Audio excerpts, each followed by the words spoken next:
एक बार की बात है, महात्मा बुद्ध के शिष्य आनंद कहीं जा रहे थे। रास्ते में उन्होंने देखा कि एक अधेड़ व्यक्ति एक चट्टान पर बैठा रो रहा है। वे उसके पास गए और बोले, क्या बात है वत्स, तुम कौन हो और क्यों रो रहे हो? आनंद की बात सुनकर उस व्यक्ति की सिसकियां थम गईं। वह अपने आंसुओं पोंछता हुआ बोला, मैं पास के गांव का रहने वाला एक बदनसीब व्यापारी हूं। मैं जो भी काम करता हूं वह बिगड़ जाता है। व्यापार के चक्कर में मैंने अपनी पत्नी के गहने गंवा दिए। मैंने अपने परिवार को भी खो दिया। यहां तक कि मेरा घर भी गिरवी पड़ा है। मुझे तो लगता है कि मैं किसी काम का नहीं हूं। मेरी किस्मत ही खराब है। उसकी बात सुनकर आनंद बोले, तुमसे किसने कहा वत्स कि तुम्हारी किस्मत खराब है? जरा मैं भी तो जानूं कि तुम्हारी किस्मत में क्या खराबी है। वह व्यक्ति बोला, पहले मैं खेती करता था, पर हर साल उसमें घाटा होता था। कभी सूखा पड़ जाता तो कभी ज्यादा बारिश के कारण फसल बर्बाद हो जाती। इससे परेशान होकर मैंने व्यापार करने का निश्चय किया। मैंने पत्नी के गहने बेचकर अपना व्यापार शुरू किया, लेकिन मेरा व्यापार नहीं चला। शुरू में परिवार वालों ने मेरा साथ दिया, लेकिन जैसे जैसे मुझे नुकसान होने लगा, मेरे परिवार वाले भी मुझसे दूर हो गए। मैं यह सब उनके लिए ही कर रहा था, लेकिन अब वे लोग मुझे देखकर नजरें फेर लेते हैं और मुझे ही मेरे परिवार की दुर्दशा का जिम्मेदार ठहराते हैं। उस व्यक्ति ने एक लंबी सी सांस ली और फिर बोला, मेरा एक मित्र है। उसने भी मेरे साथ अपना व्यापार शुरू किया था। उसका व्यापार अच्छा चल रहा है। वह जब भी मेरे घर आता है तो अपनी सफलता की कहानियां सुनाता है। उसकी बातें सुनकर मेरे घर वाले भी कहते हैं कि उसे देख और कुछ सीख। हमें तो लगता है कि तेरे वश का कुछ भी नहीं है। उन लोगों की बातें सुन सुनकर अब तो मुझे भी लगने लगा है कि शायद मेरे वश का कुछ भी नहीं है। अब तो मुझे अपना जीवन ही व्यर्थ लगने लगा है। मेरे मन में ख्याल आता है कि अपना जीवन समाप्त कर लूं। मैं यहां आया भी इसी इरादे से था, लेकिन हिम्मत नहीं कर पाया। इसीलिए यहां एकांत में बैठा विलाप कर रहा था। आनंद बोले, ओह, तो ये बात है। वैसे क्या तुम इसके अलावा कुछ और भी कहना चाहते हो? उनकी बात सुनकर वह व्यक्ति बोला, एक ओर मेरा हर काम खराब हो जाता है, दूसरी ओर मेरा मित्र है जो हर समय मुझे नीचा दिखाने का प्रयत्न करता रहता है। मुझे समझ में ही नहीं आता है कि मैं क्या करूं। आनंद बोले, क्या तुम अपने मित्र की बातें सुनकर दुखी हो जाते हो? हां, मैं उसकी बातें सुनकर स्वयं दुखी हो जाता हूं, उस व्यक्ति ने जवाब दिया। आनंद ने पूछा, तुम्हें किस बात का दुख होता है?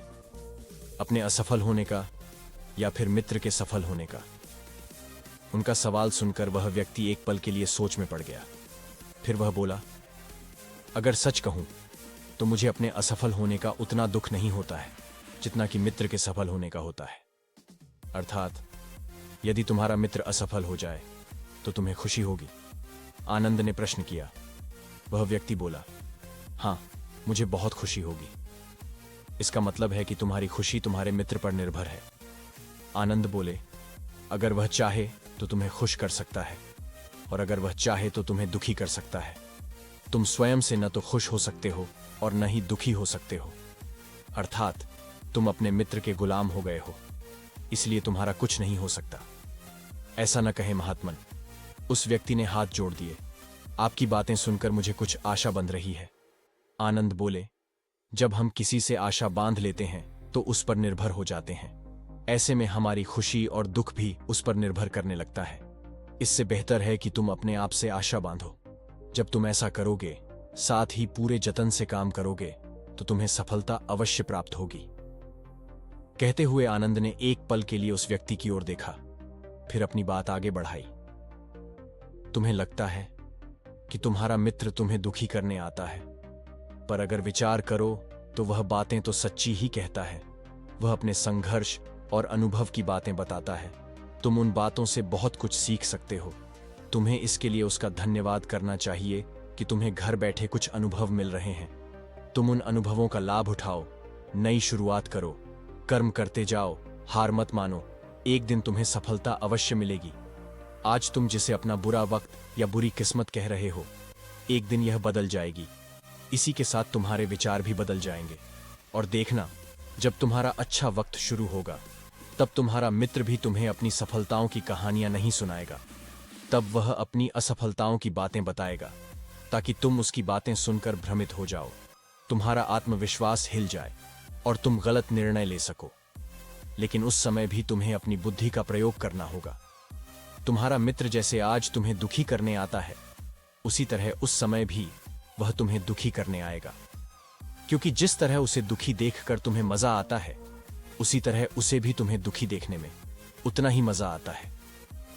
वह व्यक्ति बोला, आपने सही कहा, लेकिन मेरा सबसे बड़ा दुख यह है कि मेरे परिवार के लोग भी इसमें शामिल हैं।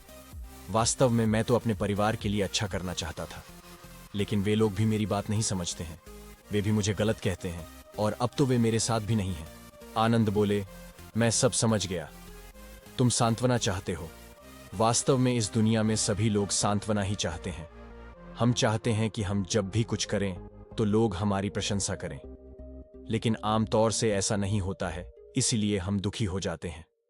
हमें लगता है कि हमारे मित्र, परिवार वाले सब मतलबी हैं। लेकिन तुम अगर किसी को अपना परिवार मानते हो और उसके लिए कुछ करना भी चाहते हो, तो तुम्हें ऐसा क्यों लगता है कि तुम दूसरों के लिए कुछ कर रहे हो? वास्तव में तुम अपनी खुशी के लिए कर रहे हो। इसलिए परिवार के लिए कुछ करना वास्तव में अपने लिए ही करना होता है।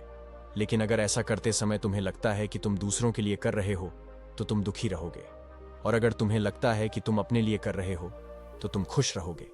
क्योंकि जब तुम अपने लिए कुछ अच्छा करते हो या करना चाहते हो, तब तुम्हें सांत्वना की जरूरत नहीं पड़ती है। आनंद की बातें सुनकर उस व्यक्ति के चेहरे के भाव बदल गए। वह बोला, आप सही कह रहे हैं, मैं समझ गया हूं। अब तक मेरी किस्मत खराब इसलिए थी क्योंकि वह दूसरों के हाथ में थी। अब मैं अपनी किस्मत को अपने हाथ में रखूंगा। मैं फिर से प्रयत्न करूंगा, पूरे मन से काम करूंगा, और जब तक सफलता नहीं मिल जाती, चैन से नहीं बैठूंगा।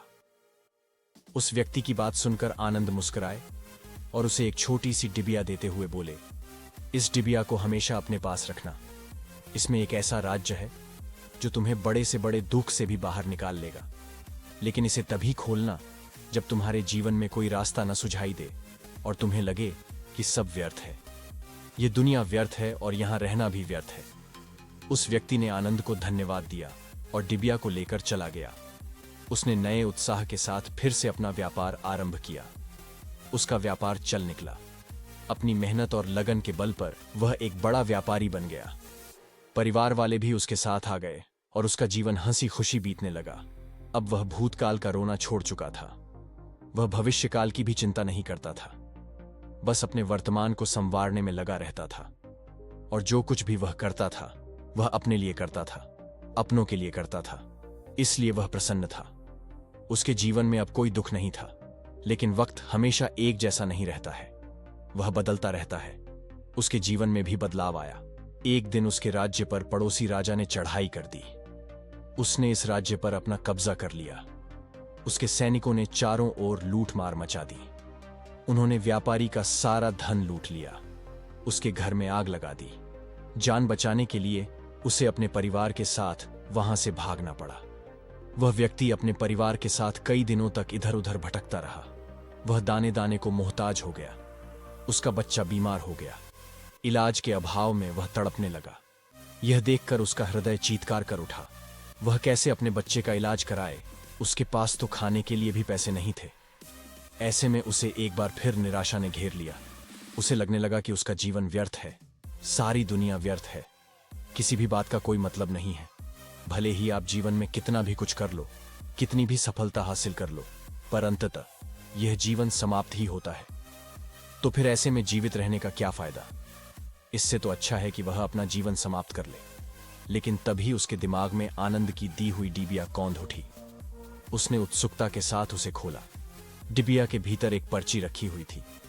पर्ची पर कुछ लिखा हुआ था। उसे पढ़कर उसकी आंखों के आगे छाया निराशा का अंधेरा छंट गया और वह मुस्कुरा पड़ा। पर्ची पर लिखा हुआ था, यह समय भी बीत जाएगा। उसने डिबिया को अपनी मुट्ठी में भींच लिया और एक नई शुरुआत के लिए उठ खड़ा हुआ। दोस्तों, अगर आप भी ऐसी ही परिस्थिति से गुजर रहे हैं तो निराश न हो।